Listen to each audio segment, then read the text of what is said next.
জলপাইয়ের সিজন শেষ হওয়ার আগে আমিও তৈরি করে পেলাম এমন একটা জলপাইয়ের আচার, যে আচার মুখে দিলেই মাখনের মতো গলে যাচ্ছিল। টেস্ট করার পর আমি তো বিশ্বাসই করতে পারছিলাম না এই আচার আসলে আমি নিজেই তৈরি করেছি। মন মতো সরিষার তেল দিয়ে এরপর আমি এতে দিয়ে দিলাম আমার প্রস্তুত করে রাখা সেই জলপাইগুলো। তবে একটা কথা হলো, জলপাইগুলো এভাবে কাটতে কাটতে আমার তো প্রায় বিরক্তই লেগে উঠেছিল। যাই হোক, জলপাইগুলো সরিষার তেলে কিছুক্ষণ নাড়াচাড়া করে এরপর হাফ কাপের মতো চিনি দিয়ে দিলাম এই জলপাইয়ের উপর।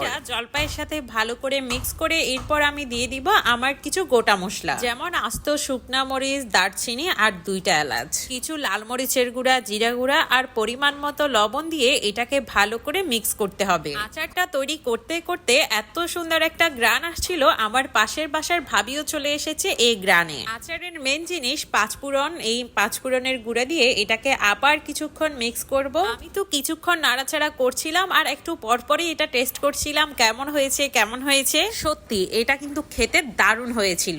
যদি এখনো জলপাইয়ের এই আচারটা বানিয়ে না থাকো, তাহলে জলপাইয়ের সিজন থাকতে থাকতে খুব তাড়াতাড়ি এটা বানিয়ে ফেলো। বিশ্বাস করো, আমি যখন এই ভিডিওতে ভয়েস দিচ্ছিলাম, ভয়েস দেওয়া শেষ করে আমি সেই জলপাইয়ের আচারের বক্স থেকে একটা জলপাই নিয়ে খেলাম। ভিডিওটা মেক করতে করতে আমি তো লোভে সামলাতে পারছিলাম না সেই আচারের জন্য। যে কোনো আচার বানানোর সময় যে একটা টেস্ট লাগে না, সেই টেস্টটাই আলাদা। তাহলে দেরি না করে তোমরাও বানিয়ে পেলো এমন মজাদার জলপাইয়ের আচার।